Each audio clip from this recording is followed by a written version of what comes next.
Allah Tabaraka wa Ta'ala places the intention within the heart of a person to do so, they can never do so. So a person is always cognizant that at the end of the affair, the ultimate reality of the affair is that Allah is in control of all benefit and all harm. And so whatever they need, Allah Tabaraka wa Ta'ala is their recourse first and last and everything in between, that they return the affair back to Allah Tabaraka wa Ta'ala. ولا يريد ذلك حتى يخلق الله فيه إرادة ومشيئة فعاد الأمر كله لمن ابتدأ منه. So the entirety of the affair goes back to the one that it originated from, Tabaraka wa Ta'ala. وهو الذي بيده الخير كله وإليه يرجع الأمر كله. In his hand is the entirety of the good, and the entirety of the affair goes back to him. فتعلق القلب بغيره رجاء وخوفا وتوكلا وعبودية ضرر محض. He said, and so connecting the heart to other than Allah, attaching your heart to other than Allah, Tabaraka wa Ta'ala, as regards your hope and your fear and your reliance and your worship, it is pure harm. It is pure harm. لا منفعة فيه, and there is absolutely no benefit in doing that. وما يحصل بذلك من المنفعة فهو وحده الذي قدرها ويسرها.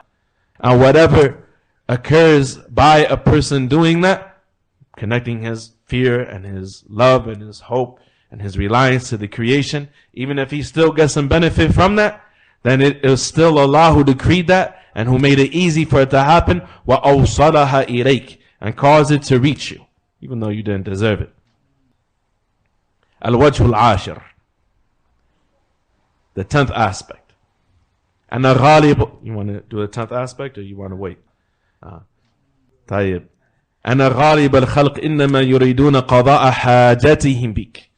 He said the last thing is that the majority of the creation, not all of them, the majority of the creation, إنما يريدون قضاء حاجتهم بك. They only want to fulfill their needs through you. وإن أضر ذلك بدينك ودنياك, even if it harms your deen and your dunya. Even if it harms your deen and your dunya. Oh, you believe indeed in your wives and your children, عدو لكم, are enemies to you. And your own wives and your children are enemies to you. That's tremendous.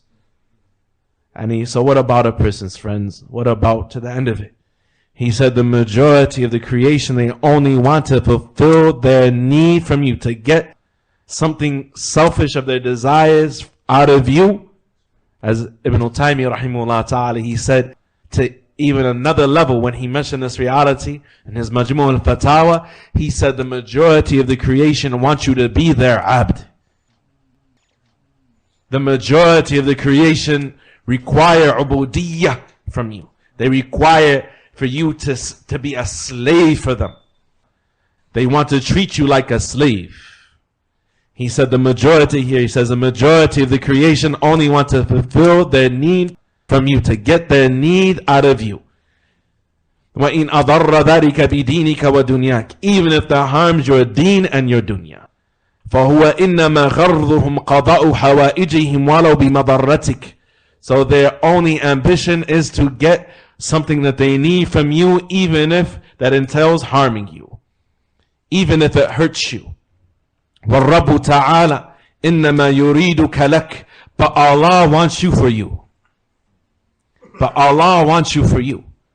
Meaning He wants your worship for your own benefit. He wants you to worship Him for His own, for your own benefit. He wants you to worship Him. Yuriduk. Allah wants you lak, for your benefit. Tremendous. Allah Tabaraka wa Ta'ala wants you for you. Wa yuridul ihsan ilayk. This is da'wah stuff, right? This is the stuff that you call people to Islam. It's pure tawheed. Allah wants you for you. وَيُرِيدُ الْإِحْسَانَ إِلَيْكَ لَكَ لَا لِمَنْفَعَتِهِ. And He wants to give you benefit, to cause benefit to reach you for your own good, not to benefit from you.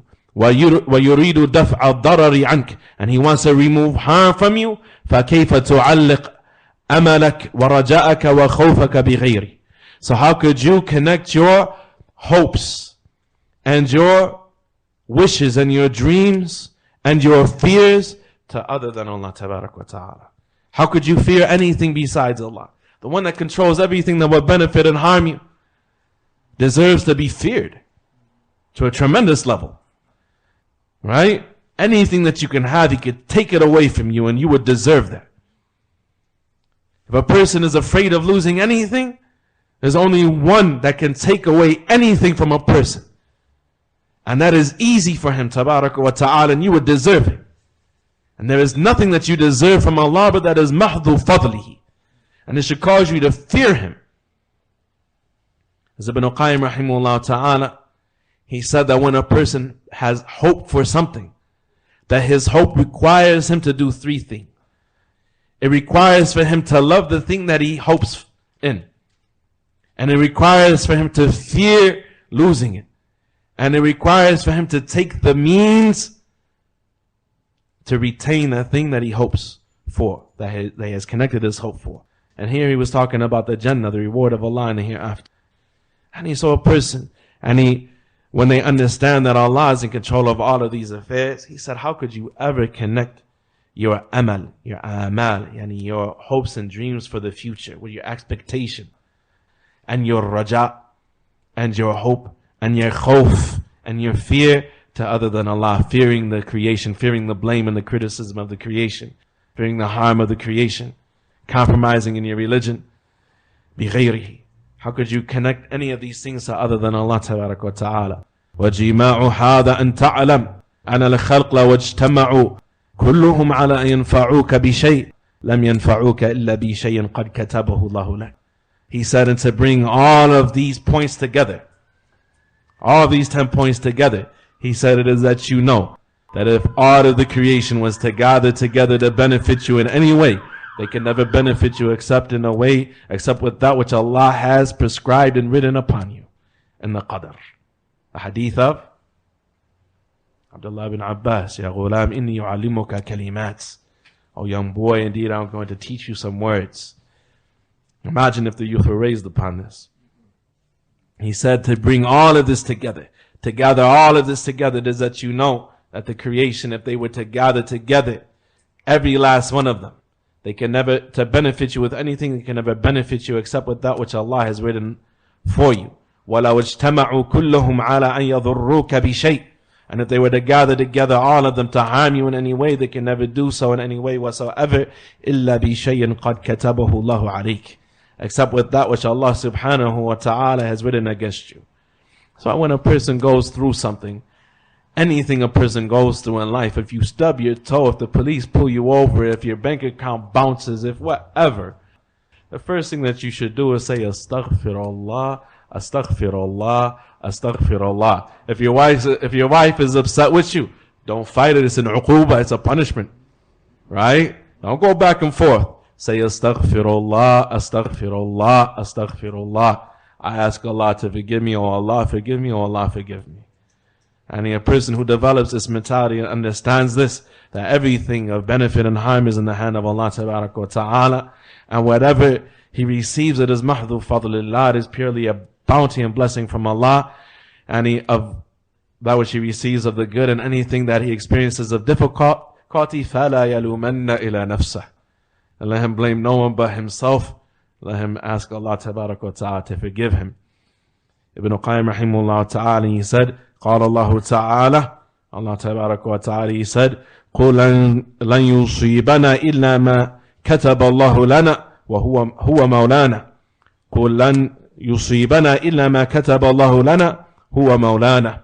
Say, O Muhammad sallallahu alayhi wa sallam, say, O Muhammad sallallahu alayhi wa sallam, لَنْ يُصِيبَنَا, that nothing will ever afflict us or strike us except that which Allah subhanahu wa ta'ala wrote for us. Huwa Mawlana. He is our Mawla. He is our guardian, Lord tabaraka wa ta'ala. Huwa Mawlana.